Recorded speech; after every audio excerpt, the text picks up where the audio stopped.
Dr. Weber, please come to the next topic, the flat foot. What is it and how can it be treated?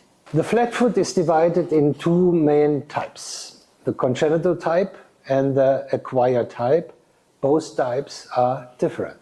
The congenital type occurs with the birth, while the acquired type develops during weight load with years, and especially in patients doing less sport and who have overweight. The treatment for the congenital type are following the same principles as explained according to the clubfoot, with the difference that the deformity of the flat foot is the opposite of the deformity of the clubfoot. Like in the clubfoot, the treatment should start immediately after birth with repetitive casting.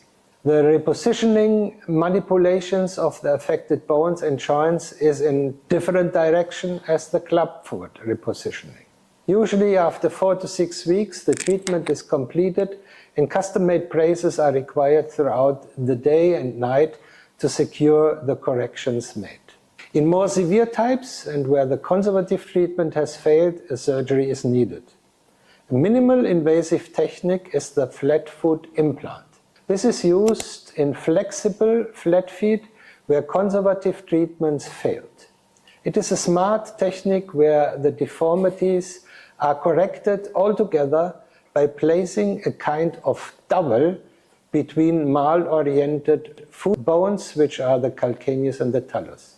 Usually in combination with shortening and lengthening of special tendons, the balance of the foot is achieved.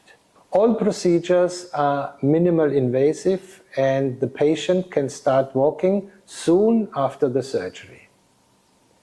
In some severe types, especially with additional deformities of the ankle joint, with valgus deformity of the foot, a ring fixator treatment is required, following the same basic principles as explained by the clubfoot treatment, but of course following the different deformity pattern.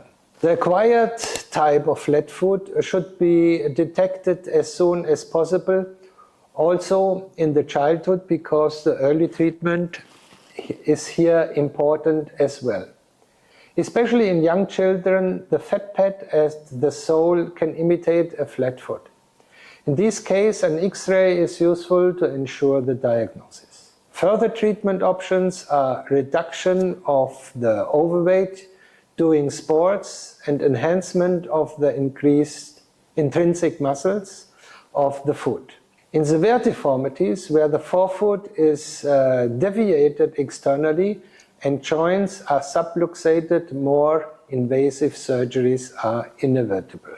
For that, we have a wide spectrum of different surgical procedures which should address exactly the problem occurred and which cannot be explained now in detail.